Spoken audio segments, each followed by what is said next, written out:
جی السلام علیکم معزز سامعین، آج ایک اور نئی کتاب اور ایک مختصر تبصرے کے ساتھ حاضر ہیں۔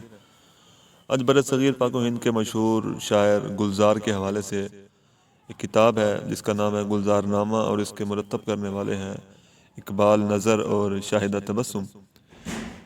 کتاب کو بک کارنر جہلم نے شائع کیا، اور کتاب میں ابتدائی طور پر گلزار صاحب کا تعارفی خاکہ، ان کے حالات زندگی بیان کیے گئے ہیں۔ اس کے علاوہ گلزار صاحب کے چند منتخب افسانے اور چند منتخب افسانوں کا پنجابی ترجمہ بھی کتاب میں موجود ہے۔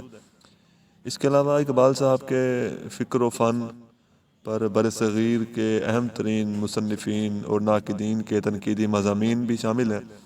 ان ناقدین میں ستیہ پال آنند، جاوید صدیقی، رضا علی عابدی، مستنصر حسین تارڑ، امجد اسلام امجد اور نصیر احمد ناصر، ایوب خاور، جتندر بلو، اسد مفتی، کرن سنگھ اور مشرف عالم ذوقی، اصلاح الدین احمد حیدر جیسے مشہور ترین جو ہے نام ان مصنفین کے اس کتاب میں موجود ہیں۔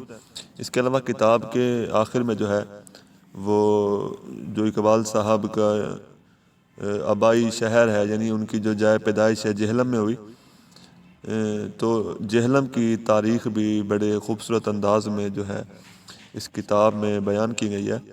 تو کتاب کے صفحات بھی بڑے خوبصورت اور جلد بھی کافی مضبوط ہے، اور کتاب پڑھ کر آپ گلزار صاحب کے تمام ان کے فن اور فکر سے آپ بخوبی آشنا ہو سکتے ہیں۔ تو یہ تھی آج کی کتاب، امید ہے پسند آئی ہوگی۔ تو ہمارے چینل کو سبسکرائب کریں، ویڈیو کو لائک کریں اور شیئر کریں۔ شکریہ۔